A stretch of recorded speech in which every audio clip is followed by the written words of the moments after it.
Bowman out of Cincinnati. And you say frustrated by Mark D'Amato. Mark D'Amato isn't frustrated. Frustrated when your coffee gets cold, Ken. He is absolutely, utterly insane.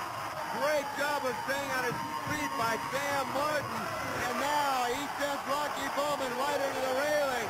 And Barker allows Martin to go right by. Here's D'Amato waiting for Sam Martin. Perhaps he's trying to take his frustrations out on the flame. Oh, Martin goes right by him. D'Amato made the mistake, left the stage. Martin went right by him. Now Brian Gamble tried to clothesline and Martin ducked underneath. Now he's trying to get by Big Jim Washington.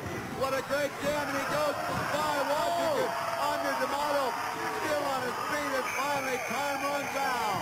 What a jam by Sam, deflaying Martin 3 of the hardest earned points you will ever see. And he wanted no part of Mark D'Amato after the play. And I don't quite blame him, but some players have great success against some teams. And Sam Martin is a player that has all the success in the world against Mark D'Amato and the New York Enforcers.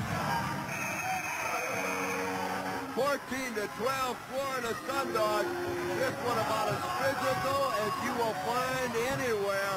Talk about bad blood. There is no question now Captain America Bill Barker at the front. Finally, Posse Saline on the track wearing a Jammer's helmet.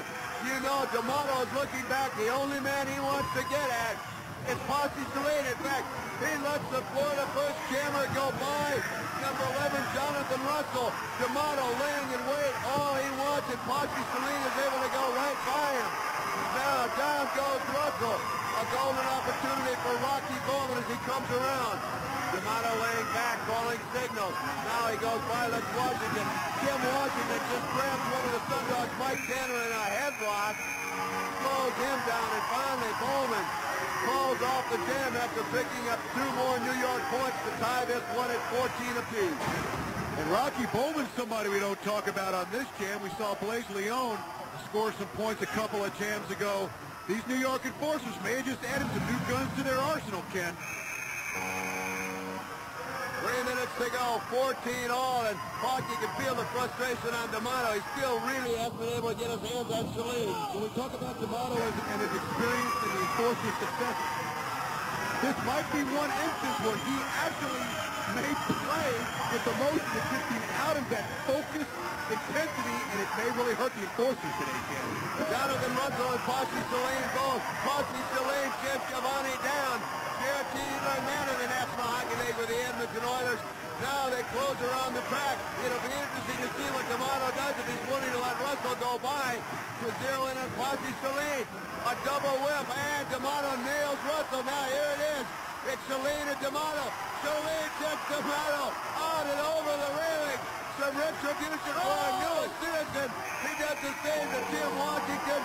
Cuts off the jam. That's the example right there. Why the Sundogs were so excited about getting Posse Saline back to Florida Sundog Point. Posse Saline enjoying a little bit of a scoring spree here in his first moments back in the World Skating League. He passed D'Amato, passed Washington, did not pass Gamble before he touched the track. 16-14, New York Enforcers trailing the Sundogs by 2. Hawk, there's no question, sport on an emotional high. The key is going to be, can they sustain this for the entire match? Well, we saw for weeks and weeks this whole thing playing out. You saw Posse and Suzanne Saline with an emotional lift early in the game. They faded late. I wonder, though, this is such an exceptional emotional high for them. They may be able to keep it all game, Ken. This is really getting interesting. Right now, Tom Smith and Sam Martin, the only 2 jammers out. What a great opportunity for the Sundogs. And take a look at Bill Barker just hammering away on Jim Washington as both the Sundog jammers go right by Washington. Boy, has Florida got their act seemingly all together right now. And Bill Barker nails D'Amato, slows him down and comes down the old monkey flip. And Barker, now Jim Washington trying to go after Barker. But meanwhile, the Sundogs are putting points on the board. And we're down to the last 4 seconds of the jam, but a great final jam for these Florida Sundogs as they put 5 big points on the board. And again, Sam Martin had a good jam, as did Posse Saline. It's the Sam Martin, Posse Saline show. And what a half for the Florida Sundogs. Absolutely unbelievable.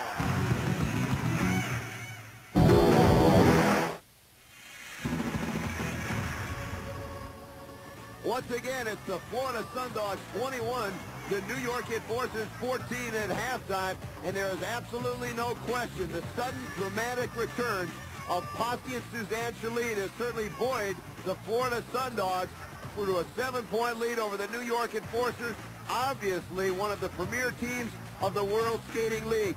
Certainly tremendous kudos to the play of Denise Loden. And boy, I'll tell you, Lee Rehrman, Sam Martin has really stepped it up big for Florida. Well, earlier in the game, I said the honeymoon's over when the Enforcers were only down by 2, but somebody forgot to tell Sam Martin. And in that second period, Ken, he was a one-man wrecking crew. We saw him similar to what he did earlier in the season. We see these New York Enforcers, the 5-borough lineup. Well, Sam Martin's a cab. He's going through Manhattan, a little bit of the Bronx. There he is. Over there, oh my goodness. And at the end there, Ken, we're even going to see a little Staten Island ferry. Sam Martin, man on a mission. This 5-borough lineup has always had trouble with him. They forgot to tell him the honeymoon was over. There's no question Sam Martin using his speed and agility to avoid the physical play of the New York Enforcers.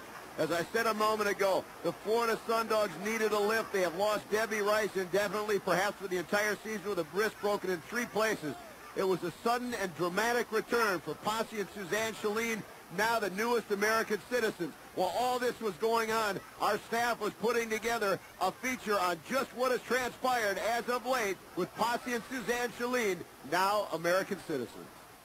This was the scene earlier today as Judge Carol Madison gave Posse and Suzanne Chalene the oath of U.S. citizenship. It was a triumphant end to a saga that began when Mark D'Amato presented these documents. Posse and Suzanne Chalene are indeed illegal aliens. The papers have the Chalenes on the verge of imminent deportation until a patriotic soul steps forward from the crowd. Well, what happened was I saw this suspicious guy, and you don't forget a guy who looks like that. This security camera footage convinced the INS that the papers had been faked by D'Amato himself, opening the door for the Chalenes' new citizenship. I know that was the happiest day in my life. They are so proud to be American citizens. Their nightmare has ended and turned into a dream, the American dream. There he is, Mark D'Amato. Hey, Mark D'Amato, you've been hiding from me the whole first half. Now we saw the piece. I knew it. You falsified the documents the whole time. Helsinki, Sweden. Don't you know your geography, D'Amato? Listen, I want an attorney here. I'm not talking until I get an attorney. You know, as a broadcaster, you like to try and stay as